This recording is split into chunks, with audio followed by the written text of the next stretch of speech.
What's up, guys? I'm back. I'm Dylan. This is Redneck Tuners, and we got a big surprise today. It's kind of a different video. We're gonna kind of go as we figure this thing out. I've never done something like this before, but if you guys follow me on Instagram, which you should, it's at Redneck Tuners on Redneck_Tuners on Instagram. You should follow me. You already seen this car. You know this car. For the people who don't, this is the additional car on our channel, and it is going to be awesome. It's actually the one that started pretty much everything, so we're going to get right into that. So this car actually is, it's not my personal car, it's Gianna's car, but it is actually the car that started it all. So this is her 1989 Nissan 240S.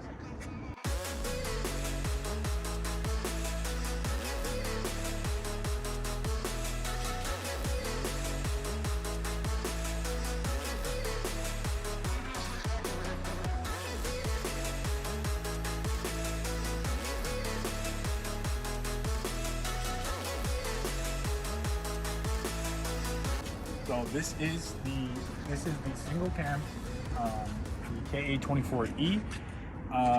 The first year that they came out with this, the S13, is the 1989. As you can see, it's a project car. It's not exactly, a daily driver. It can be daily driven, but it is a project car.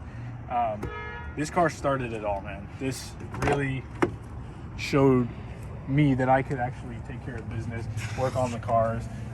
It got me inspired to do a lot of things as far as maintenance, keeping up with the upgrades, things like that. And as you can see, the interior is super minty. This is super like a time machine in the 80s, other than the steering wheel here. But everything is completely stock in the interior except for the energy steering wheel. There's the short hub and the new Prisma Heart quick release. And also on the shift over there, shifter has an ISR short throw shifter. It's really nice for getting through gears quickly.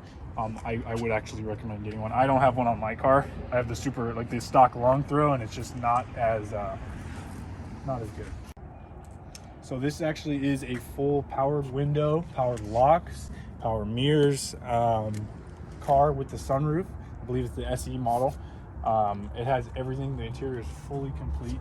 We actually put in a double-din radio. That was really interesting. I wish I filmed that, but it fits up perfectly in that gap there. You can see where the tray was, and it just fits up perfectly. Honestly, it's super nice when you have Apple CarPlay and things like that when we go places in the car. It is sitting on these stock teardrops. Everybody wants these things. People turn them into 3 pieces and whatnot, but it is on the stock. It's a little dirty right now, but they complete the look of the stock car. Honestly, I think that's why we have them on there still, other than them being pricey to buy new wheels. But they complete the stock look. So this is the KA24E, the single cam. This car has 270,000 confirmed miles, and we'll get a little bit more into that when we dive into the videos for this car. But it has 270,000 miles that we know of currently. Motor's running strong.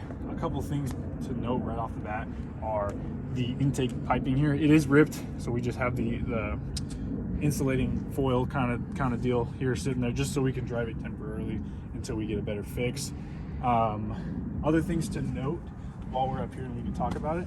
These are Raceland coilovers for this car. They're fairly inexpensive, but to be honest with you, the ride is really smooth for the price. A lot of people get into BC, ISR. They're really good coilovers, but if you're looking to be on a budget, I highly recommend these coilovers. They go extremely low for the height. We have them raised up. They still have a good 2 or 3 inches to drop down here, and as you can see, this gap is pretty small, and that the fenders are not rolled at all, so you still have room to go. Something really important to note about this car: when we picked it up, we have pictures, and I'll throw them up there for you, but the car was completely slammed. There's a metal shim. If you've ever dealt with 240s and lowering them, there's a metal shim up there for your fender lining if you take the lining out, and the tires were resting and cutting into the fender. That's how low, or the tire, that's how low this kid had it. He slammed it. The whole front core support was damaged. The control arms were scraped up. The oil pan was completely trashed. This car has basically seen a full-scale structural restoration so far. It's still a work in progress, but that's what we're working at right now. So we got this car about, man, it's like 8 months ago or so, roughly. It was in March of 2021. So it was end of February. Or February, sorry. Sorry. We've had this car for 9 to 10 months. And when we first got it, it had the oil light on. It had the check engine light on. It started. It had no exhaust from the downpipe where it feeds in to the actual the mid pipe was completely shredded off because of how low the kid had the car. So when you started it up, it was just straight pipe. There was nothing from the downpipe down. So we actually ended up getting an exhaust. We took it to one of my guys, super cool guys. It's Speedway Muffler in Rancho Cucamonga, California. If you guys are in the area, I would definitely check him out. Good prices, super cool guy. He lets you test all the sound beforehand. But he helped us make a custom piping from we have a new California cat from the cat all the way back to pair to a MagnaFlow muffler onto the custom rear tip over here, which we have some damage on because of the tow truck driver. Like I said, we'll get more into that, but it sounds beautiful. This is the damage we're talking about right here, but it sounds amazing. Like I said, we'll dive more into all the issues going on to the car when we make another video on this car. This is just kind of like an introduction. Other than the exhaust, when we got that fixed, it was able to be driven to the shops and looked at and things like that. So what we did is we took it to the shop, we got a brand new oil pump, water pump, oil pan, gaskets, as well as the timing setup, and I believe that was it for that first major service that we did. We got all that service done, all the lights came off, and we actually were, for the first time, we got to drive the car home. I think we have a couple pictures of it then. If we do, I'll throw them up. But yeah, the car had literally so many issues with it that we didn't know about until we actually dove into it. But I'm glad we took care of them because this car runs beautiful now. Another one of the big things we did on this car is we actually got a spare cluster because a couple of the gauges weren't working. The speedometer wasn't working. Like every other 240, like my 240, the speedometer doesn't work. And for some reason the miles weren't working, so we kind of thought there was an issue going on with that, and the gas gauge was acting up. So we got the new cluster, we replaced all the gauges, and we kept the mileage and everything true. But then when we realized, when we put it back together, the actual issue with it wasn't that it was just the cluster, but it did have issues. It actually turned out to be the speed sensor on the transmission, and we're still having issues finding parts for that. We have a speed sensor, we just don't have the pinion to go on there, so we're working on sourcing parts for that. So it does throw a code for the speed sensor, which it does have one. If you read the ECU, there is a code for that, and we ended up reading it. It actually is the speed sensor. So we're looking for parts for that, and that will completely clear the dash of all the codes. But that's where we're at with that. So this quarter panel actually has a fair bit of damage, if you can see. I'm pretty sure it's kind of hard to pick up on the camera, but somebody actually must have slid this car a little bit, and they slid it into something. They banged it out with a hammer. It's just pretty wavy. It's going to need to be done. It will be done, but what we did was we sanded it down to bare metal. There's a bunch of Bondo, kind of got the Bondo cleared, and then we just primed it, painted over there. There was a little bit of a crack and a little bit of rust, and then we kind of got a red paint. It doesn't match amazing, but it's way better than the Bondo color that we had, and it was like a gray white. It just didn't work. And then when we got the car, the kid had it outside, and somebody actually broke in with a pair of like wire cutters almost, and they just cut the handle apart, and they kind of made the door wavy. They just bent it. They just broke in the car. They stole his quick release and his couple other things in the car. The ashtray. And so they basically just didn't care what condition they left it in. They should have just broke the dang window, but they cut this up, and basically this door is kind of, we have a lot of issues with the locks, the waviness, the fitment of the door. So eventually we're gonna have to probably just replace the whole door, or have somebody professionally try to create this to make a flush surface. It's just really difficult to do. Yeah, I mean, it opens, so that's good. So we're gonna start the car, and we're gonna go on a little bit of a drive.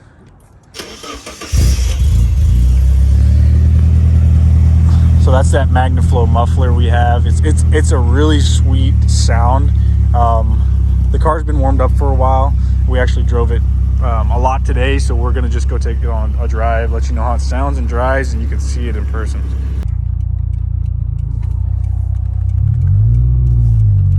So first impressions, I want you guys to hear the exhaust. Windows are up, so you guys can hear me a little bit better. But this car, believe it or not, on coils, I mean, it's a little bouncy, but It's way better than any other coilover ride I've been in. My daily has coilovers on it, and this is actually, believe it or not, it's smoother. It rattles a lot more because it's a 30-year-old car, but it sounds way better from the outside.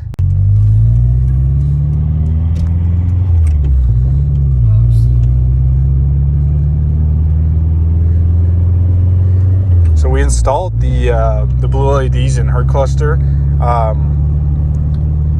I also did them in mine as well. I'll have the link of those. I have a video that's going to come out, if it hasn't come out already, of me putting them in my cluster, and I'll teach you guys how to do it, and I have the link for the parts there. But yeah, man, it adds to the effect. It matches the radio lights. It's really cool when it's dark outside, so I highly recommend it. So we're gonna have better videos of us driving and going places in the car. We're actually just headed back home now. This is just the beginning for this car. We wanted to showcase it a little bit, so that way the people on the Instagram and everything, you're on the same level. But this is the car that started it all. Like I said before, I just worked on my cars for maintenance and things like that. But when she wanted a project car, she told me. I did a lot of research. We did research together. We spent hours finding the right car, found this car. Once we got the car, I spent hours researching parts, everything. I hated 240s with a passion, and I mentioned that in my first couple videos. I hated them with a passion, and in such a short time of me working on them, me driving this one, I ended up wanting one. They're fun to work on, and people say they're unreliable, and I hate when people say they're unreliable now, because realistically they're unreliable to people who don't know how to drive. And if they know how to drive, they're not driving it right. They're not taking care of the car. If you redline a 30-year-old car constantly, of course things are going to break. And that's the fun in driving cars like that, is if you have the means, the money, the time, the skill to fix these things, you can drive the car however you want. So it's a learning experience. We're all kind of in for it at this point. I'm excited to work on this car, to work on my car. I have plenty of other cars that are going to be on the channel. We're going to be featuring, showcasing here and there, but these are the two main ones so far. Stay tuned. There will be more, I promise. We're not going to just end at 240s for the people who are only here because it's just for the support in general. It won't always be 240s, but for now, this is what we got. This is what we're working on. I appreciate you guys sticking around. We're definitely happy to answer any questions or anything like that. You let me know if you have any sort of concerns, questions. You don't like this style video, you don't like this thing or whatever I did, let me know. I will change it, I'll fix it. I'm here for you guys. I love to do this. I love to work on cars. I'm really new to technology, YouTube, all when it comes to the phones. But when it comes to cars, I got the answers. If I have them, I'll share with you. So please reach out, message me, DM me, follow us on Instagram, redneck_tuners. Like and subscribe if you haven't already, and I'll catch you guys in the next one. Peace.